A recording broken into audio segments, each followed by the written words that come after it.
Hello everyone, welcome to my channel. I am your instructor Dr. Rabia. I hope you all are safe and sound at your home and enjoying the month of Ramadan with lots of blessing of Allah. Today I will introduce you about plant systematics. In this lecture I will tell you what is plant systematics and how it play important role to determine the evolutionary history of a plant or an organism. Let's start with the definition of the systematics. The term systematic is derived from the Latinized Greek word systema, which means together. Its mean the systematic is the Greek word systema, which means to collect the information from the different sources. Plant systematic is actually the science of botanical diversity. Botanical diversity means that it is the branch which deals with the study of the plants, their variations. That is the botanical diversity. Diversity is all about the genetic variation that is present in a plant. Sometimes it partly overlaps with the taxonomy. According to few scientists, the taxonomy and the systematic are the same thing.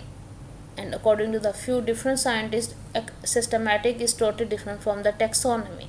I will explain the difference between the systematic and taxonomy in my further slides. It is originally used to describe the system of classification that were described by the early biologists. Its mean in systematics we usually deal with the classification of the plants. Plant systematic divides the plant into taxonomic group by using morphological data, anatomical data. Anatomical mean the anatomy of the plants, embryological data, chromosomal and the chemical data. Embryological mean the study of embryology. Chromosomal data means that how many chromosomes are present in the plants, and the chemical data means that what kind of chemicals are present in the plants, like primary metabolites, secondary metabolites, etc. For example, if we have a specimen and we have to deal it according to the systematics, then what will be the first step? In the first step, we will deal with the taxonomy or the description of that taxonomy. After that, we will try to classify the specimen or the arrangement of this specimen, naming or the nomenclature of the specimen.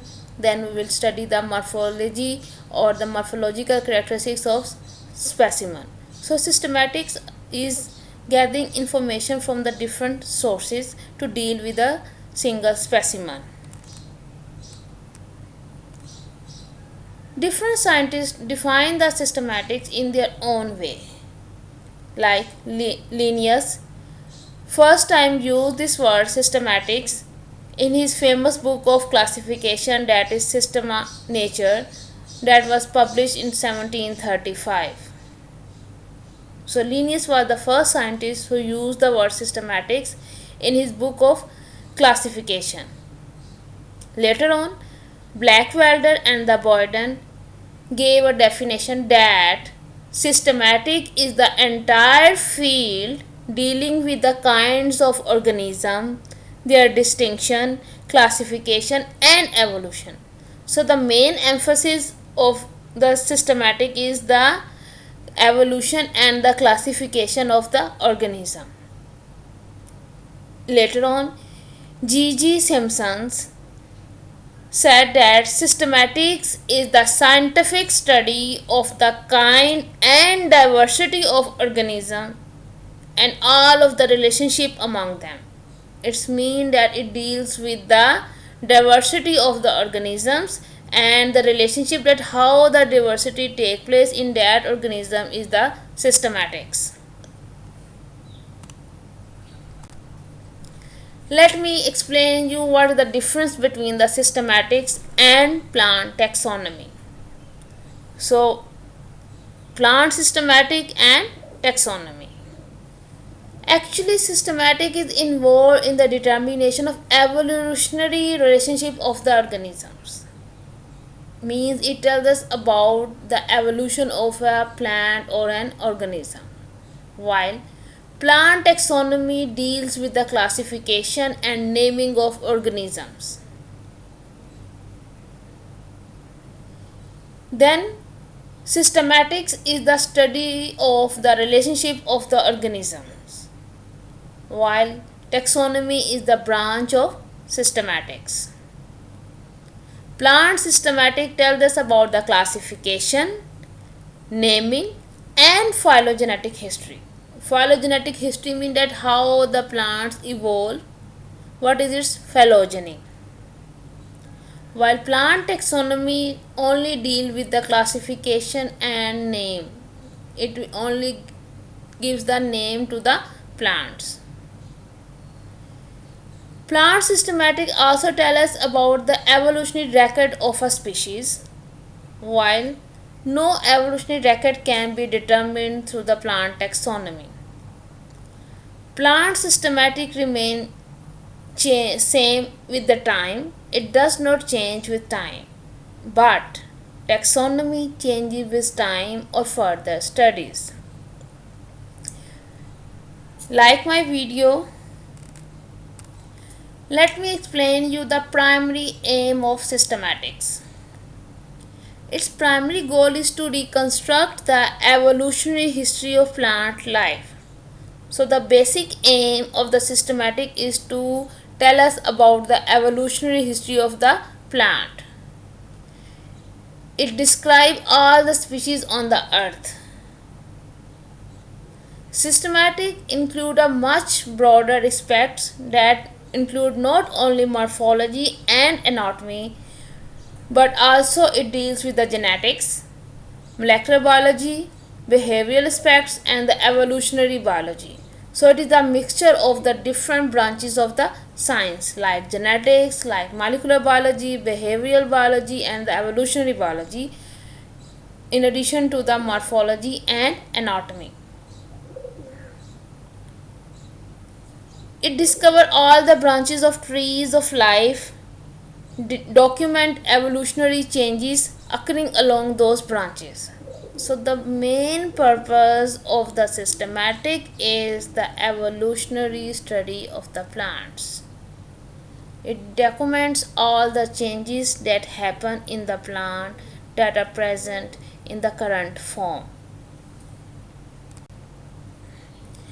Secondary aim of systematics.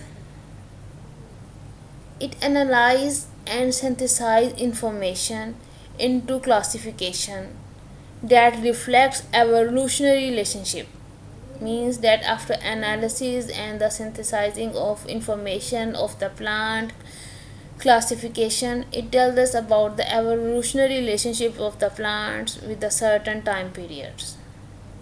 It organizes this information into a useful retrievable form. Retrievable form means that we reconstruct the history of the plants to gain insight into evolutionary process that led to diversity. It means that it tells us that how the evolution takes place and how the diversity occur in the plant with the passage of time. If you have not subscribed to my channel, then do subscribe for my further videos. Evolutionary biology is the subfield of biology that studies the evolutionary processes through natural selection, common descent, and the speciation that produce the diversity of life on earth. So evolution deals with all kind of diversity that occur on the earth with the passage of time through the natural selection or through the speciation. The term genetics deals with the study of genes, genetic variation, and heredity in organism, while molecular biology deals with the structure and information and the functions of the macromolecules like proteins and the nucleic acids. Nucleic acids are the DNA and the RNA that are essential to the life. So in molecular biology, we deal with the structure of the proteins, DNA, and RNA. and genetics is the sum of all the genetic makeup of an organism. These all are important branches which we have to deal during the plant systematics. Without studying genetics, molecular biology or evolution, there will be no plant systematics. Subscribe my channel for my further lectures. For example, here is the systematics, then at how it deals with other branches or the other fields of the science. In systematics, it also deals with the public health and the security, agriculture, natural history collections, basic and applied research field. It also deals with the habitat loss, biological invariance, global climate change. It also deals with the human dimensions and the ecology and the conservation of the habitat. So it is all about the systematics. Importance of systematics and evolution. Systematic and evolution are the foundation of biology that deals or study the biodiversity present in the planet. It is the basis of classification of life. It tells us about the biological processes like speciation and adaptation to environment. It has its own aesthetic and intellectual properties that it tells us in detail about the biodiversity, classification, speciation and adaptation of a certain species to that environment. Why systematic is important? There are the three main reasons. The first one is systematic is fundamental to our understanding of the world around us, means it gives us the understanding to the world because it provides the basis for understanding the pattern of diversity on earth. It tells us that how the diversity occurs on the earth. It tells us about the pattern of diversity. Secondly, systematics provide the basis for communication about all the living things. And the third one is it gives us understanding the pattern of diversity, provide us with a basis for testing hypothesis of an evolutionary process, means that it tells us about how the evolutionary processes take place and how we can test the hypotheses that are related to the evolutions. So it's all about the plant systematics. I hope you all come to know after my lecture that what is plant systematics, what are its aim, what is the difference between the taxonomy and the systematics, what are the different terminologies we have used like molecular biology, diversity, genetics, anatomy, taxonomy, embryology and evolution. They all are studied under the plant systematics. Without studying these branches, we can't build the systematics. So systematic is all about the classification, naming and evolutionary history of the plants. I hope you like my video. If you like, then do share it please and subscribe my channel for further videos.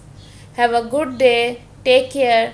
Bye bye. See you next time in my new video that is related about the classification.